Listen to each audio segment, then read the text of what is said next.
আজকের মধ্যে বিসিবি পরিচালক এম নাজমুল ইসলামকে পদত্যাগের আলটিমেটাম দিয়েছে ক্রিকেটাররা। বেলা ১টায় বিপিএল এর ম্যাচের আগে তিনি পদত্যাগ না করলে সব ধরনের খেলা বন্ধ থাকবে বলে জানিয়েছেন ক্রিকেটারদের সংগঠন কোয়াবের সভাপতি মোহাম্মদ মিঠুন।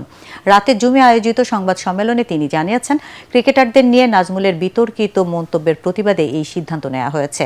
কয়েকদিন ধরেই টি-20 বিশ্বকাপ খেলতে বাংলাদেশের ভারতে যাওয়া নিয়ে টানাপোড়েন চলছে। কয়েকদিন ধরেই টি-20 বিশ্বকাপ খেলতে বাংলাদেশের ভারতে যাওয়া নিয়ে টানাপোড়েন চলছে। শেষ পর্যন্ত বিশ্বকাপ খেলতে না গেলে ক্রিকেটারদের ক্ষতিপূরণ দেওয়া হবে কিনা এমন প্রশ্নের উত্তরে বিস্ফোরক মন্তব্য করেন বিসিবির অর্থ কমিটির চেয়ারম্যান।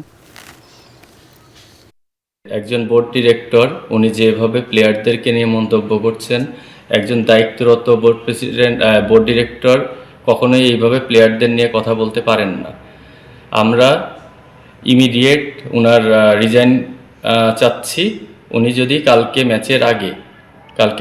বিপিএল এর ফার্স্ট ম্যাচের আগে যদি রিজাইন না করেন, তাহলে আমরা সব ধরনের ক্রিকেট বন্ধ ঘোষণা